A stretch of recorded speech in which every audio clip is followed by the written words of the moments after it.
regardez Al24 News et merci de nous rejoindre pour cette édition 100% africaine. Tout de suite les titres. Le chef de la diplomatie algérienne Ahmed Attaf s'entretient avec son homologue rwandais en marge du 21e forum de Doha. En toile de fond, les relations de coopération bilatérale.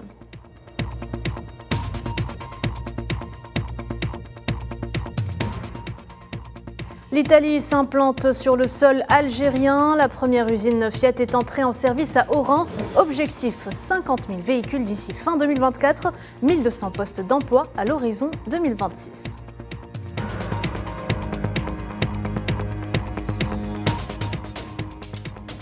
Le drapeau de la mission de l'ONU MINUSMA au Mali en berne. Après 10 ans de présence sur son sol, l'heure est au départ pour les troupes onusiennes.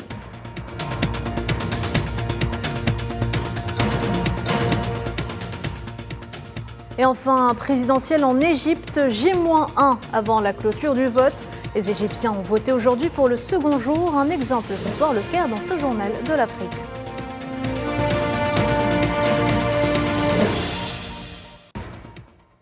Bonsoir à toutes et à tous. Le chef de la diplomatie algérienne Ahmed Attaf s'est entretenu ce lundi avec son homologue rwandais Vincent Biruta, et ce en marge de sa participation en sa qualité de représentant du président algérien Abdelmadjid Tebboune au 21e forum de Doha. Les deux parties ont passé en revue les voies et les perspectives de renforcer les relations de coopération bilatérale dans le cadre de l'adoption de l'agenda des prochaines échéances, notamment l'action de la commission mixte algéro-rwandaise et les travaux de la commission des concertations politiques. Les deux ministres ont également échangé les vues sur les derniers développements de la situation au Proche-Orient, dans la région des Grands Lacs et au Sahel.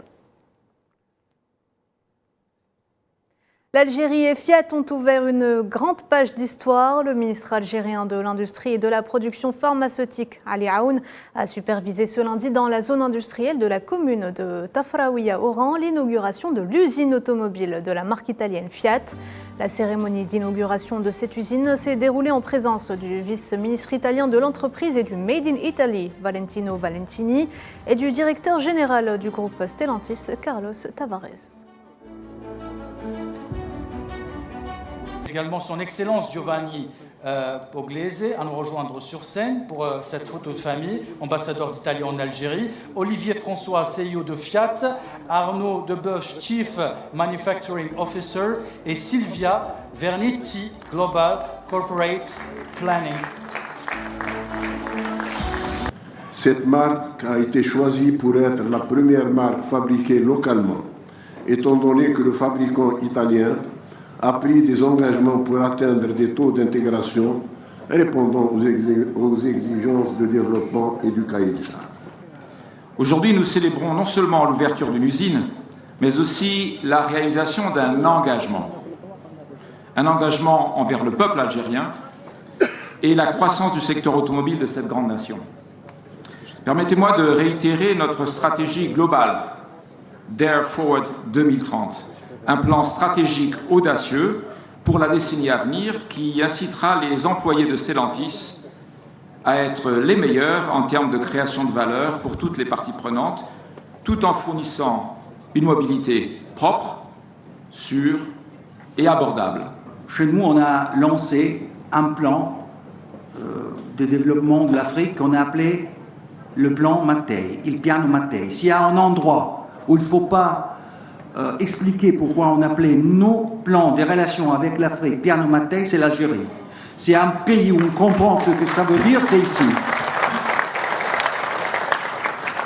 Et c'est justement ça, c'est de faire un pont entre l'Europe et l'Afrique. C'est faire de l'Algérie la porte qui s'ouvre sur l'Afrique. Nous retrouvons justement notre envoyé spécial à Oran, Khaireddine Batache, qui a assisté à cette cérémonie d'inauguration. Khaireddine, bonsoir. Alors, on y est enfin. La première usine Fiat en Algérie entre en service. Bonsoir Nariman. Il est vrai, nous y sommes 12 mois après le début des travaux. Cette usine du groupe Stellantis, pour sa marque Fiat, première usine Fiat en Algérie, a vu le jour aujourd'hui, ici à Oran, dans la région de Tafraoui. 12 mois de travaux uniquement, une prouesse techniques, ce ne sont pas la mes mots, mais ceux du président directeur général du groupe Stellantis, Carlos Tavares, qui était présent ici à Oran pour l'inauguration de cette usine. Une usine qui repose sur deux socles principalement. Le premier, c'est l'histoire des relations algéro-italiennes qui est le symbole justement de cette usine et cette relation si spéciale renouée entre l'Algérie et l'Italie en matière économique, mais également la volonté qu'a le groupe Stellantis et la marque Fiat de redonner au secteur automobile ses lettres de noblesse à travers l'installation de Fiat, mais également d'Opel dans les mois à venir. Je rappelle quelques chiffres également. 12 000 emplois directs verront le jour ici dans cette usine d'ici 2026. Pas moins de 11 entreprises de sous-traitance collaborant également avec Fiat pour mettre en valeur justement l'un des plus importants aspects de l'industrie automobile ici en Algérie, l'intégration. Au moins 30% de ce qui sortira de cette usine devra être impérativement 100% algérien. Merci. Merci Khaledine. Je rappelle que vous étiez en direct d'Oran pour l'inauguration de cette usine Fiat. Dans le reste de l'actualité, le président algérien Abdelmajid Tebboune a adressé ce matin une allocution lue en son nom par le Premier ministre Nader El-Arbaoui aux participants des travaux du séminaire international Acquis sociaux à enjeux économiques. Le chef de l'État a mis en exergue les opportunités qui s'offrent au pays pour renforcer les politiques sociales et bien d'autres défis. Mohamed Walid Ben Chaban. Les travaux du séminaire sur les acquis sociaux à enjeux économiques en Algérie offrent une dynamique constante pour explorer les liens étroits entre les avantages sociaux et les réalisations économiques. Les défis mondiaux auxquels se heurte la fonction sociale des États et la pression imposée par les exigences du développement économique nous commandent d'œuvrer collectivement et inlassablement à trouver les meilleures formules et pratiques à même d'améliorer les mécanismes de subvention et de promouvoir les moyens de protection sociale, notamment le volet destiné aux catégories vulnérables et diminuées. Un des points forts des travaux a été l'examen des défis auxquels l'Algérie a été confrontée, notamment les pressions socio-économiques.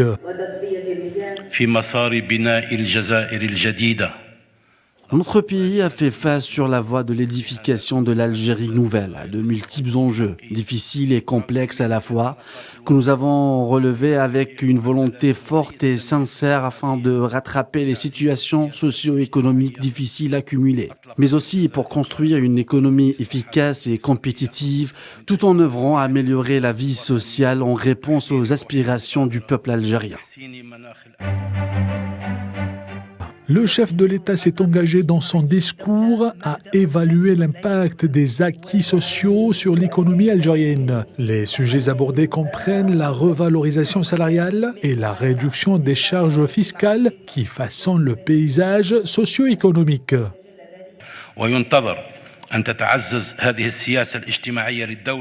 La politique sociale de l'État devrait se renforcer durant la prochaine période, grâce à l'application des mesures relatives à la revalorisation des salaires et à la réduction des charges fiscales à partir du début 2024. La conclusion du séminaire incite à une approche équilibrée qui optimise les acquis sociaux tout en encourageant la croissance économique. Une occasion précieuse de catalyser des changements positifs en alignant les aspirations sociales aux réalités économiques de l'Algérie. Une semaine après la reprise des bombardements sionistes sur la ville de Gaza, le peuple marocain ne reste pas muet et a répondu à l'appel du groupe d'action nationale pour la Palestine. Les rues de la capitale Rabat étaient envahies dimanche de manifestants appelant à un cessez-le-feu définitif à la fin de l'agression sioniste et du siège à Gaza et au rejet de la normalisation.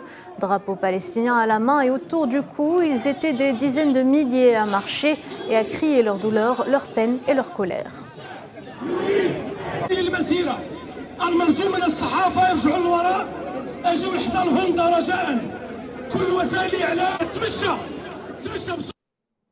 La communauté économique des États de l'Afrique de l'Ouest a annoncé dimanche l'ouverture de la voie à un allègement des sanctions contre le Niger.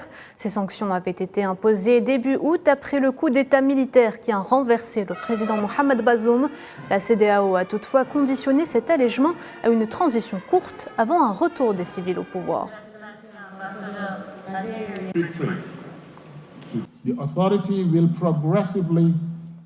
L'autorité allègera progressivement les sanctions imposées au Niger si le CNSP ne se conforme pas au résultat de l'engagement avec le comité. La CEDEAO maintiendra toutes les sanctions, y compris le recours à la force, et demandera à l'Union africaine et à toutes les autres parties d'appliquer les hypothèses cibles aux membres du CNSP et à leurs associés.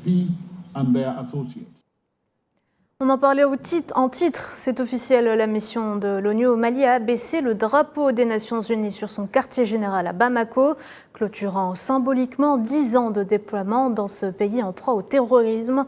Cette fermeture met donc fin à un engagement commencé en 2013 face à la propagation de violences qui menaçait la stabilité de l'État.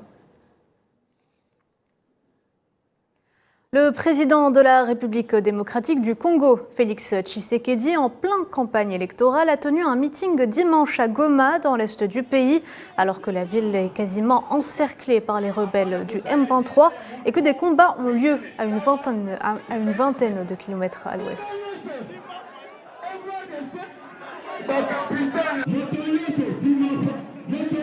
Le 20, j'ai besoin de vous voir pour qu'on continue le combat de libération de notre pays. Je vous promets que ce combat va continuer et nous allons débarrasser notre pays des terroristes du M23 qui sont emmenés par leur leader Paul Kagame. Nous avons commencé avec le programme de développement local des 145 territoires. Nous avons également besoin de paix pour continuer à construire les routes, les écoles et les centres de santé comme ça a commencé. Présidentielle en Égypte, les citoyens continuent de voter ce lundi, dernier jour avant la clôture des bureaux de vote. Les 67 millions d'électeurs devront décider qui de Abdel Fattah al-Sisi, président sortant, ou des 3 autres candidats briguera la présidence. Les résultats officiels seront annoncés le 18 décembre. J'accomplis mon devoir électoral en tant que citoyen égyptien soucieux de son pays, de sa stabilité et de la réussite que recherchent tous les Égyptiens à l'intérieur du pays. C'est un droit national du plus haut niveau.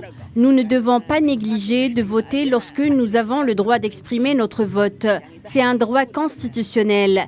La moindre des choses que nous puissions faire pour notre pays est de choisir la personne qui dirigera le pays comme nous voulons et l'espérons. Sport football, Coupe de la CAF, l'USM Alger a réalisé l'essentiel lors de la 3e journée hier au stade olympique du 5 juillet. Les coéquipiers de Alilat ont battu le club égyptien Modern Future sur le score d'1-0. L'unique but de la partie est signé à Abdoulaye Kanou. Les Rouges et Noirs sont désormais leaders du groupe A avec 9 points.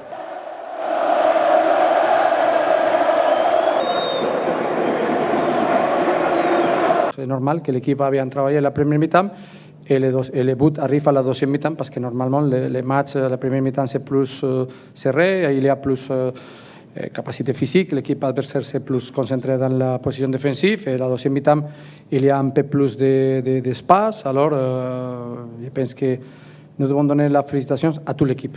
Toute l'équipe, je pense, qu'a fait un bon match. Ousmane, c'est un club avec meilleurs joueurs, mais excusez-moi, mais aujourd'hui nous sommes plus organisés.